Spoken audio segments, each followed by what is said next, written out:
কওঁতাজনে সুন্দৰ কথা কৈ গৈছে, যি ব্যক্তি নিজৰ ব্যক্তিগত স্বাৰ্থৰ বাবে জীয়াই থাকে তেওঁৰ এদিন মৰণ হয়, আৰু যি ব্যক্তি আনৰ বাবে জীয়াই থাকে তেওঁ সদায় স্মৰণ হয়। আৰু এটা সুন্দৰ ষ্টৰীৰ সৈতে মই পলাজুতি খাওঁ। তো আহক দেৰি নকৰোঁ, ষ্টৰীলৈ যাওঁ। তো এই ষ্টৰী এজন দুখীয়া বাপেকৰ আৰু জীয়েকৰ ষ্টৰী। এদিন দুই বাপেক জীয়েক হোটেললৈ ওলালে, এখন দামী হোটেললৈ ওলালে। আৰু বাপেকে পিন্ধি আছিলে এটা ফটা চাৰ্ট, ফটা চোলা আৰু এখন ধুতি। আৰু জীয়েকে স্কুলীয় ড্ৰেছত আছিলে, কাৰণ স্কুলৰ পৰা তাইক বাহে বাহে লৈ আহিছিলে। কাৰণ বাপেকে জীয়েকক সেই দামী হোটেললৈ লৈ অহা কাৰণটো হৈছে যে বাপেকে জীয়েকক কথা দি থৈছিলে যে যেতিয়াই তাই স্কুলত টপ কৰিব তেতিয়াই তাইক কোনোবা এখন দামী হোটেলত খুৱাবলৈ নিব।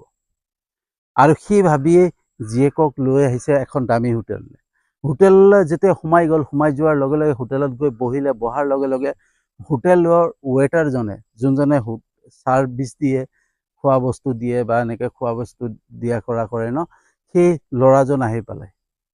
ৱেটাৰজন আহিলে, আহি পেলাই সুধিলে যে আপোনালোকক কিদৰে সহায় কৰিব পাৰোঁ। তেতিয়া বাপেকে ক'লে যে মোৰ ছোৱালীৰ কাৰণে এটা আইচক্ৰীম আৰু এটা পাও ভাজি দিয়ক। তেতিয়া ৱেটাৰে সুধিলে যে আপোনাক নিদিওঁ নালাগে নেকি, আপুনি নাখায় নেকি? তেতিয়া ক'লে মই নাখাওঁ, মই মোৰ ছোৱালীকহে খুৱাব বিচাৰিছোঁ, কাৰণ মই তাইক কথা দি থৈছিলোঁ তাই স্কুলত টপ কৰিলে এদিন মই দামী এখন হোটেলত খুৱাম, আৰু সেই কথা ৰাখিবৰ কাৰণে তাইক লৈ আহিছোঁ। গতিকে মোৰ ওচৰত ইমান পইচা নাই, মই মাত্ৰ তাইক খুৱাবৰ কাৰণেহে পইচা লৈ আহিছোঁ। তেতিয়া ৱেটাৰে চিন্তা কৰিলে, চিন্তা কৰি পেলাই ভিতৰলৈ গ'ল। ভিতৰলৈ গৈ চিন্তা কৰি গৈ চিধাই গৈ মালিকৰ ৰুম পালেগৈ। মালিকৰ ওচৰত গৈ পেলাই ক'লেগৈ ৱেটাৰে যে দাদা, মই কোনোদিন একো খোজা নাছিলোঁ, কিন্তু আজি আপোনাক কিবা এটা খুজিছোঁ, কিবা এটা অনুৰোধ কৰিম। তেতিয়া মালিকে সুধিলে কি?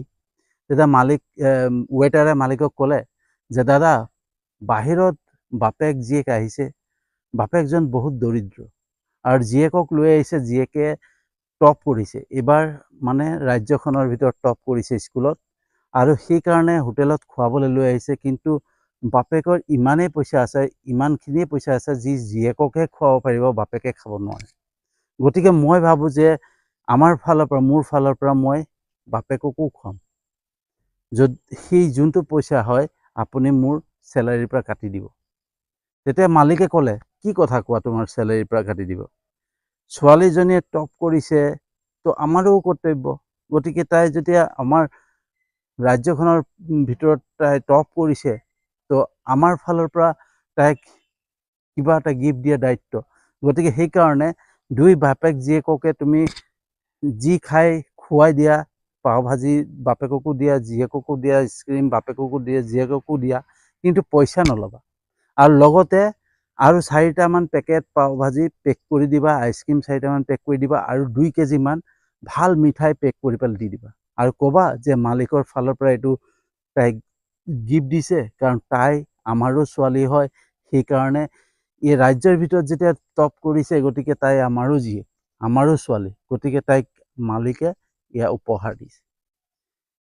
ৱেটাৰে মালিকৰ ৰুমৰ পৰা ওলাই আহি পেলাই মনে মনে ভাবিবলৈ ধৰিলে যে সঁচাকৈ মই যাৰ তাত কাম কৰিছোঁ তেওঁ সঁচাকৈ বহুত মহান। মই ভবাই নাছিলোঁ যে মোৰ মালিক ইমান মহান হ'ব, কিন্তু আজি গম পাইছোঁ যে মালিকৰ মনটো কিমান মহান। আৰু ৱেটাৰজন ওলাই আহি পেলাই বাপেকলৈ জীয়েকলৈ পাও ভাজি লৈ গৈছে, আইচক্ৰীম লৈ গৈছে, আৰু 4টামান পাও ভাজি পেক কৰি দিছে, আইচক্ৰীম পেক কৰি দিছে, আৰু 2 কেজি মিঠাই পেক কৰি লৈ গৈছে। যেতিয়া লৈ গৈ বাপেকৰ ওচৰত দিলেগৈ, তেতিয়া বাপেকে কৈছে এইখিনি কাৰ কাৰণে আনিলে? মইতো মোৰ ছোৱালীৰ কাৰণে খুজিছিলোঁ, আপুনি গোটেইখিনি লৈ আহিলে, এইখিনি পইচা মই ক'ৰ পৰা দিব পাৰিম? মোৰতো ইমান পইচা নাই, মোৰ ছোৱালীজনীৰ জোখাৰে মই পইচা লৈ আহিছিলোঁ। তেতিয়া ৱেটাৰে ক'লে আপুনি চিন্তা কৰিব নালাগে, এয়া আমাৰ মালিকৰ ফালৰ পৰা, আপোনাৰ ছোৱালী নহয়, এই ছোৱালীজনী আমাৰ সকলোৰে। মালিকে এই কথা কৈছে যে এই ছোৱালীজনী আপোনাৰে অকল নহয়, আমাৰো হয়, সকলোৰে ছোৱালী, কাৰণ তাই এইখন ৰাজ্যৰ পৰা যেতিয়া টপ কৰিছে তাই আমাৰ সকলোৰে ছোৱালী। গতিকে তাইক কিবা এটা উপহাৰ দিয়া আমাৰো দায়িত্ব আছে বুলি কৈ মালিকে এইখিনি তাইৰ বাবে উপহাৰ দিছে। গতিকে আপোনালোকে এইখিনি সকলো গ্ৰহণ কৰক। বাপেক জীয়েকে সেই কথা শুনা পাই পেলাই খুব আনন্দ পালে, খুব ভাল পালে, সুখী হ'ল। তাৰপিছত ৱেটাৰে ক'লে যে মিঠাইটো যোনটো লৈ গৈছে আপুনি যাওক, ঘৰলৈ গৈ ওচৰ চুবুৰীয়াক মিঠাই দিব, পাৰ্টি কৰক আজি। আৰু সেই বুলি বাপেক জীয়েক ওলাই গুচি আহিলে। তেনেকৈ প্ৰায় কেইবাবছৰ গ'ল। যোৱাৰ পিছত সেই দুখীয়া বাপেকৰ জীয়েকে UPSC ট্ৰাই কৰিলে, UPSC পৰীক্ষা দিলে। UPSC পৰীক্ষা দিয়াৰ পিছত তাই IAS অফিচাৰ হৈ পেলাই DC হৈ সেইখন চহৰলৈকে DC হৈ আহিলে। আৰু যেতিয়া সেইখন চহৰলৈ DC হৈ আহিলে, অহাৰ পিছতে তাই এটা কাম কৰিলে। তাই কৰিলে কি, যোনখন হোটেলত তাই মানে সেই সৰুতে টপ কৰোঁতে গৈছিলে আৰু তেওঁক গিফ্ট দিছিলে, তালৈ গ'ল। তাৰ মালিকলৈ ফোন কৰিলে, সেইখন হোটেলত যে মই গৈ আছোঁ, আপোনালোকে পাৰ্টি এৰেঞ্জ কৰক, মই তাত আজি পাৰ্টি কৰিম। তেতিয়া হোটেলৰ মালিকে DC আহিব বুলি ভাবি চবকে কৈছে আৰু ভালকৈ এৰেঞ্জ কৰি থওক। তেনেকুৱাতে DC নিজৰ বাপেকক লৈ পেলাই সেইখন হোটেলত উপস্থিত হ'ল। যেতিয়া বাপেক জীয়েকক দেখা পালে, মালিকো অলপ আচৰিত হ'ল। আচৰিত হৈ পেলাই যেতিয়া মালিকে তাইৰ মুখলৈ চালে, তেতিয়া তাই ক'লে যে মোক চিনি পোৱা নাই আপুনি? তেতিয়া মালিকে কৈছে নাই পোৱা। মনত পেলাওকচোন, এদিন মই যেতিয়া সৰু হৈ আছিলোঁ, আমি বাপেক জীয়েক দুয়োটাই আহিছিলোঁ। মই টপ কৰিছিলোঁ স্কুলত, আৰু আপোনাৰ তাত মোক দেউতাই পাও ভাজি খুৱাবলৈ লৈ আহিছিলে।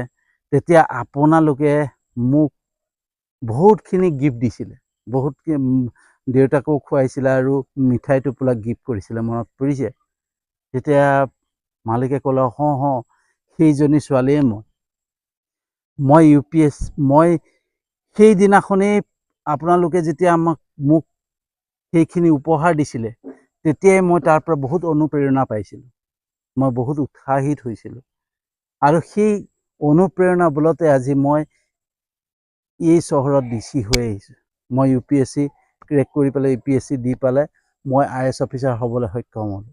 আপুনি যদি সেইদিনাখন মোক সেইখন সহায় নকৰিলেহেঁতেন, সেইখন উপহাৰ নিদিলেহেঁতেন, তেতিয়া মই এইখিনিলৈকে পোৱাৰ যোগ্য নহ'লোহেঁতেন। কাৰণ আপোনাৰ অনুপ্ৰেৰণা বলতে মই এইখিনিত পালোহি। কাৰণ আপুনি সেইদিনাখন দুখীয়াৰ সন্মান কৰিলে। আপুনি দুখীয়াক সন্মান কেনেকৈ কৰে সেইটো দেখুৱালে। গতিকে আপোনাৰ সেই আদৰ্শতে, সেই হেৰিতে মই অনুপ্ৰেৰিত হৈ পেলাই মই আজি IAS অফিচাৰ হ'লোঁ। সেই কথা মালিকে শুনা পাই পেলাই মালিকে ঈশ্বৰলৈ চাই পেলাই, হে প্ৰভু, তোমাৰ সঁচাকৈ লীলা বুলি কৈ এনেকৈ কৰিলে, আৰু বাপেক জীয়েকক ধুনীয়াকৈ তাত সম্ভাষণ জনালে। ঠিক আছে। তো এই ষ্টৰিৰ পৰা এটাই মেছেজ পোৱা যায়, এটা সুন্দৰ বাৰ্তা পোৱা যায়, যে আমি কেতিয়াও দুখীয়াক অপমান কৰিব নালাগে, কেতিয়াও দুখীয়াক উপলঙা কৰিব নাপায়। আমি দুখীয়াক যদি সহায় কৰিব নোৱাৰোঁ, অপমানো কৰিব নালাগে। যদি পাৰোঁ, যিমান পাৰোঁ সহায় কৰিব লাগে, কিন্তু যদি সহায় কৰিবও নোৱাৰোঁ, তেতিয়া উপলঙাও কৰিব নালাগে বা অপমানো কৰিব নালাগে। কাৰণ কোন কেতিয়া ক'ত কি হৈ যায় কোনো নাজানে। কেতিয়াও কাৰো অপমান কৰিব নাপায়, দুখীয়াক সদায় সন্মান কৰিব লাগে। এই ষ্টৰিৰ পৰা এটাই বস্তু শিকাইছে, যে দুখীয়াক সদায় সন্মান কৰিব লাগে। দুখীয়া মানুহ দেখিলেই যে তেওঁক উপলঙা কৰিব লাগে, অপমান কৰিব লাগে, সেই কথা নহয়। সদায় সন্মান কৰিব লাগে, সদায় মানুহ হিচাপে গণ্য কৰিব লাগে। তো এই ষ্টৰিটো কেনেকুৱা লাগিলে জনাব। যদি সঁচাকৈ ভাল লাগিছে, লাইক কমেণ্ট শ্বেয়াৰ কৰিব, যিমান পাৰে শ্বেয়াৰ কৰিব। আৰু যদি সঁচাকৈ ভাল লাগিছে, তেতিয়াহ'লে মোৰ ইউটিউব চেনেলটো ছাবস্ক্ৰাইব কৰি দিব, আৰু মোৰ যোনটো ফেচবুক পেজ আছে তাতো ফ'ল' কৰি ল'ব, যাতে এনেধৰণৰ ষ্টৰিজ সদায় পাই থাকে। তো আজিলৈ ইমানতে সামৰণি মাৰিছোঁ, আৰু এটা নতুন ষ্টৰি লৈ আহি আছোঁ।